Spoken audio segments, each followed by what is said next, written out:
C'est vrai qu'on parle pas de la sexualité comme on dirait mange 5 fruits et légumes par jour. Tu vois. Le Viagra, déjà, ça va pas t'exciter plus. Ouais, non. Si vous fumez et que vous bouchez vos vaisseaux, vous n'allez pas vous imaginer que C'est votre ça, pénis, qui est une exactement. éponge remplie de vaisseaux, bah, à un moment bondé. Hein. Bienvenue dans Let's Go for Health. Le podcast de la maison médicale sur l'Est. Prêt à transformer votre vie? Branchez-vous dès maintenant et découvrez les clés d'une santé éclatante. Bonjour à tous, bienvenue dans notre deuxième podcast.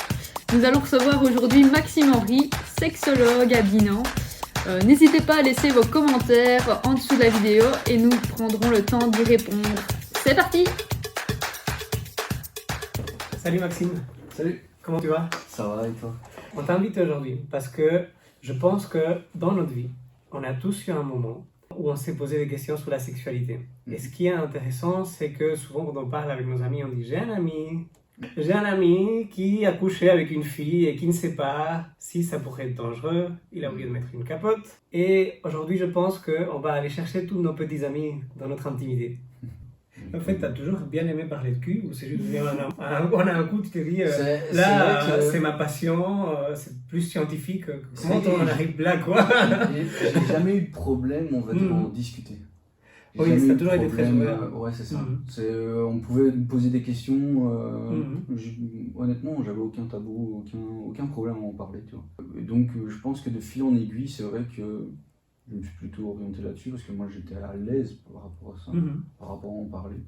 J'ai plein d'amis qui viennent me poser des questions par rapport à la médecine, tu vois. Ouais, j'ai la gorge qui gratte, j'ai mal à l'oreille. Toi, t'as des amis qui te disent j'arrive pas à coucher avec ma copine. J'ai eu récemment une personne qui me disait que ses relations, c'était pas du sérieux, tu vois, c'était genre, je vais un peu voir un peu dans tous les sens. Voilà, c'est ça, plusieurs coups d'un soir, des choses comme ça. J'avais fait un post sur Insta où c'était la reconnaissance de soi pendant le couple et tout. Elle revient vers moi et elle me dit mais j'ai l'impression que tous tes posts sont que sur moi, c'est normal et tout. Ah, ils se sont J'ai dit mais non, enfin dis-moi pourquoi. Elle ne savait pas trop comment gérer la situation, si elle avait des problèmes, comment se faire dépister, combien de semaines après. C'est vraiment je trouve pas l'amour, ça me fait chier, ou alors quand je suis en couple, je pense à quelqu'un d'autre. Pourquoi les gens ont plus du mal à aborder les sujets? Je pense déjà c'est quelque chose qui est assez tabou, la sexualité. C'est vrai qu'on ne parle pas de la sexualité comme on dirait mange 5 fruits et légumes par jour. Je pense pas que ce soit obligatoire d'en parler, mais je pense qu'à un moment donné de sa vie, il faut en parler. C'est comme aller voir un médecin, et on va le voir aussi parce qu'on a des problèmes. C'est normal d'aller voir un spécialiste dans le milieu, comme aller voir un médecin pour une simple toux par exemple. Tu vois. Et comment est-ce qu'on va se dire je vais aller voir le sexologue? Et surtout, on va dire, moi, les patients que j'ai déjà eu, donc j'ai déjà eu des couples ou des individuels, ils viennent et ils me disent on ne sait plus quoi faire. En fait, ils ont tout essayé, tout essayé, même l'imaginable, ils ont déjà essayé.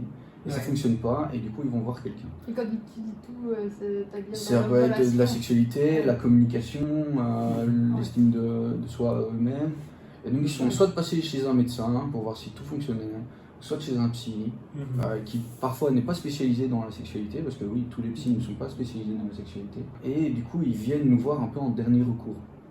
À chaque fois, à la fin, c'est ouais, mais et la solution? Bah oui, mais sauf que le problème, c'est que les solutions ne viennent pas automatiquement à la première séance, quoi. Mais ça, je pense que Maud et moi, on a la même chose. Les patients, en fait, ils sont habitués à voir des choses très vite. Du tac au tac. Et en plus, maintenant, avec tout c'est ça. Donc, c'est ça, avec Facebook, Internet, avec tout. Facebook. On passe notre journée à faire comme ça, et on s'imagine qu'on a un clic, tout va disparaître. C'est ça, et ça, c'est dur à faire prendre conscience aux personnes qui ont déjà tout essayé. Qui sont vraiment en mode vous êtes le dernier recours. C'est comme un psychologue. Tu vas voir un psychologue, peut-être qu'il te convient, peut-être qu'il ne te convient pas, il en faut peut-être un autre. Si on va en consultation de sexologie, on peut avoir un remboursement. C'est ça, il y a qu'un partenariat et mutualité libérale. Ici, du coup, la SSUB est en train de parler de solidarité et mutualité chrétienne. Et c'est bien remboursé par la mutuelle parce que je pense que ça fait partie de la santé, ça fait partie de la prévention. C'est ça. Si tu devais parler de la vie sexuelle et à quel point avoir une vie sexuelle épanouie sur un plan de la santé, tu le décrirais comment? D'abord, une bonne communication. Ça, c'est hyper important. Je vois dans tous les couples ce qui coince à la communication. Enfin, principalement, je dis pas tous, mais principalement. Être libre, enfin, ayez confiance. Discutez surtout de vos problèmes à votre conjoint et conjointe.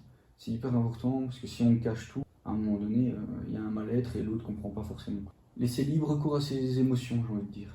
Si vous avez envie de pleurer à un moment donné, ayez l'audace de pleurer.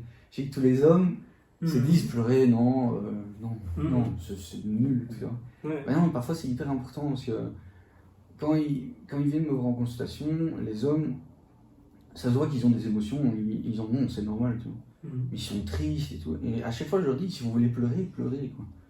Puis ils pleurent, puis donc, je dans le mouchoir, comme habituellement. Et à la fin de la séance, ils me disent merci, ça m'a fait vraiment du bien de pouvoir évacuer. Et parce que ça évacue, tu as le stress de la journée, tu as les émotions qui viennent. Et donc évacuer les émotions, ça fait du bien. Et ça, il faut pas le négliger non plus. Je voulais te demander aussi quelles sont les influences qu'ont le tabac par exemple ou la consommation de drogue sur la vie sexuelle. C'est vraiment un problème d'érection pour les hommes et de lubrification chez les femmes. Donc pour les rapports, c'est un peu plus difficile. Et le tabac, c'est sûr que ça détruit, on va dire, les poumons. Et les poumons, c'est quand même hyper important parce que si tu veux respirer pendant la sexualité... Ouais, mais en gros, d'un point de vue médical, je parle plus chez l'homme, j'avoue que chez la femme, je ne savais pas qu'il y avait des diminutions de sécheresse. Ouais, c'est ça. Mais si on prend le pénis et on le voit comme une grosse éponge remplie de vaisseaux, et qu'on regarde un peu la pub qu'on a du Danacola, là, on dit ah ouais, les vaisseaux sont bouchés en fait. Bouché, c'est ça. Mais si vous fumez et que vous bouchez vos vaisseaux, vous n'allez pas vous imaginer que votre pénis qui est une éponge remplie de vaisseaux, à un moment bondé. Il faut arrêter d'avoir cette image en tête. C'est ça. Attends, je crois que j'ai dit. Les personnes qui fument ont souvent des anxieux, des personnes anxieuses. Donc peut-être aider ou faire prendre conscience que les personnes qui fument, c'est plutôt un problème d'anxiété. Est-ce qu'il y a moyen de traiter peut-être l'anxiété?